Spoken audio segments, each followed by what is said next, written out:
And we had a presentation at the offices of the WHO in Ghana on what the African Media and Malaria Research Network has been doing over the years. In fact, for the past 18 years with journalists in Ghana and across Africa. And then the presentation was particularly on the RTSS vaccine, the new malaria vaccine that is being piloted in some countries, the new malaria vaccine that is being piloted in the country. You know, the vaccine was tried. We had a trial of the vaccine some years back, and then they did a pilot around selected regions of this country, and I understand that it's been approved. They are very soon to be added to the remaining vaccines that children already take. And so this network, we've been following the vaccine ever since. And so when we did the presentation at the WHO office, they said, well, we have a bigger problem with the COVID-19 vaccine. In record time, we heard this morning that it took so long to develop the malaria vaccine. And yet when it came to the COVID-19 pandemic, quickly during the pandemic, they were able to come up with several vaccines. And yet people are still very hesitant about taking the vaccine. They don't want to go for the vaccination for various reasons.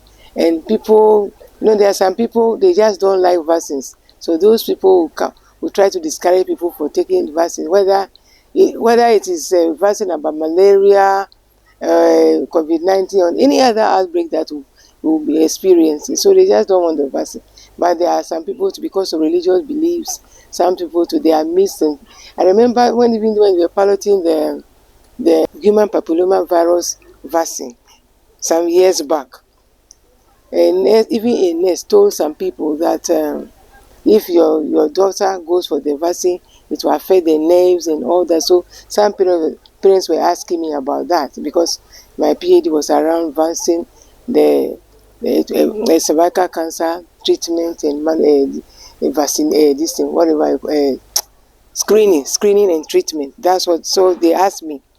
So we thought that the WHO said that we needed to bring the media in vigorously, because in the past they've done a lot of campaigns, but not specifically bringing together journalists for them to understand the issues around the COVID-19 vaccine and also other vaccines. So we started this discussion since last year, and we named the project Media Engagement on Vaccine Uptake in Ghana. So first we started talking about COVID-19 specifically, but because we are partnering with the expanded program of immunization of the Ghana Health Service, they felt that we should go beyond COVID-19 and talk about other vaccines, because they still have challenges with the uptake of other vaccines. So we've been doing that. The project is in 3 phases, or 4 even. Let me say 4. First of all, we've already had a program with the editors, senior members of the media, like managers, media house owners of the media houses, and people who are the gatekeepers. And that was last month, about 30 editors from across Ghana. The next level is this one, is getting journalists who are on the ground in the regions, who are working to push the health agenda and many other issues that they are pushing. Because at the end of the day, we all agree that our research has shown that many people get their information from the media. And the health workers, they are working so hard, but you can only be at one place at a time. But when the media carries the information, it can reach millions of people, even beyond the borders of Ghana. So we thought that we should bring together journalists. When they understand the issues and they push the agenda, it will go further than what the health people have been doing. Secondly, sometimes I heard this morning, for instance, that sometimes when you call the health experts, you want to talk to them, you want to ask them, so they are either not available or all that. They give excuses because they have not been able to establish that relationship. But we are hoping that through this training program, we'll be able to create a platform for the media to have that kind of special relationship or establish rapport with the health personnel, so that at any time they can call and ask for information. And also, periodically they do campaigns they do it in all the regions. So if we know what they are doing and who are doing what, we will be able to just they will even involve us. We don't have to wait until there's a briefing somewhere, but they can call Charity, we are in this district today, so you follow them. So because we are supposed to be partners in development, and because we have the platform, we are the people who are standing the gap for people. We are the voice of the voiceless. So and then also, particularly, we have several radio stations in the country now, and many of them use the vernacular. They speak, they do the local, they do their program in the local language. So we are hoping that with this training, journalists will pick up the skills, producers, those who are doing programs, morning show hosts and all that, we pick up vital information about vaccines so that people can call even into our programs and ask questions and be able to get immediate answers. And then when you reach out to the experts who come on your program, they will not hesitate. They will see us as partners, I mean the media, as partners, rather than people who are walking around trying to sniff around for information to embarrass them, because scientists are very sensitive with what you say. But with this kind of relationship, they feel free to talk, because they know that you are pick up the information, you have the right information and the knowledge to push the agenda to ensure that Ghanaians go for vaccines, because we don't even know when the next outbreak will come, the next pandemic.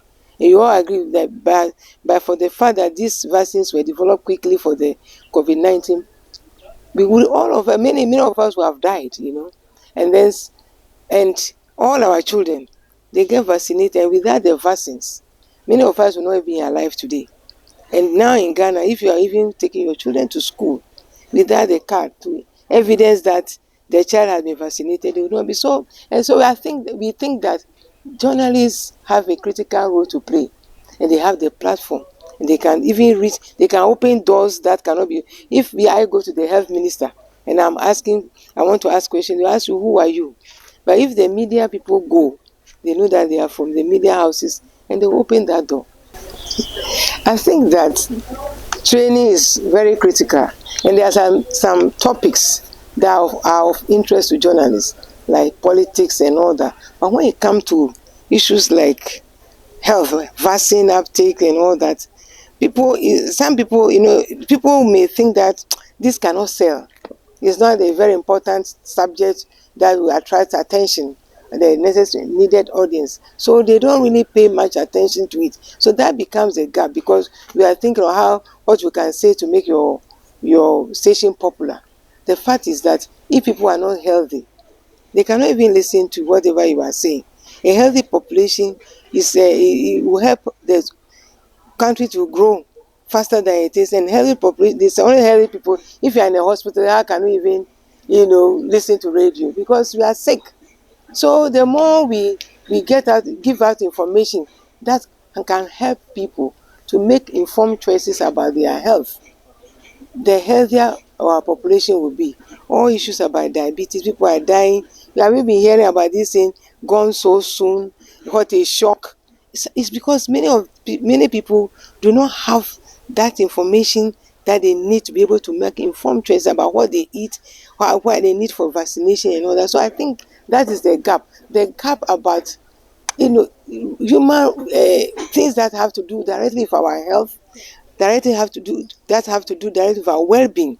Those are the things that I think are very important, and we need to pay more attention to it. We are hoping that after this training, we will have a critical mass of journalists who will push the vaccine agenda, and not only that, also push other issues about health, so that we can have a healthier society.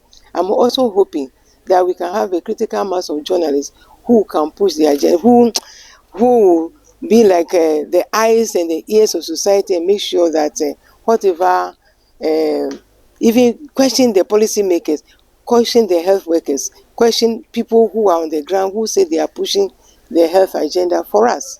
That's what I think, and we have agreed to partner with us. That is the African Media and Malaria Research Network, AMMREN, to set up an award scheme on vaccine reporting, where we can get journalists who excel in vaccine reporting to be recognized and celebrated as a form of motivation. That's what I am thinking that we could do, and I'm hoping that with the success of this project, we will be able to get more partners who come on board. We are also, since the Editors Forum, we've been having a lot of programs, radio programs and TV programs across the country as an aspect of the project. So we have reached out to editors who were at the forum in Accra to organize radio programs to discuss vaccines, and because of that partnership, the health personnel, we have trained some with the help of the Ghana Health Service or the EPI. We have done orientation for a number of resource persons in Accra in particular, to be able to go on radio stations, television stations, to talk about the vaccine. In the regions, the editors are also pushing that agenda. We've had several radio programs across the country, and we are hoping that will continue, because the more we talk about these issues, the more people will get vaccinated. It's just a shame that even as we talk now, there are some people who have not been vaccinated, and I hear that they are going to have another campaign on the vaccine, COVID-19 vaccine, that people should go and get vaccinated. And I'm hoping that this time around, the EPI, everybody, not only are they going to get their normal, what will I say, they will not use their usual approach of the campaign alone, but they also bring in all the journalists who have been part of this training to follow them and see what they do, and then report firsthand from the communities.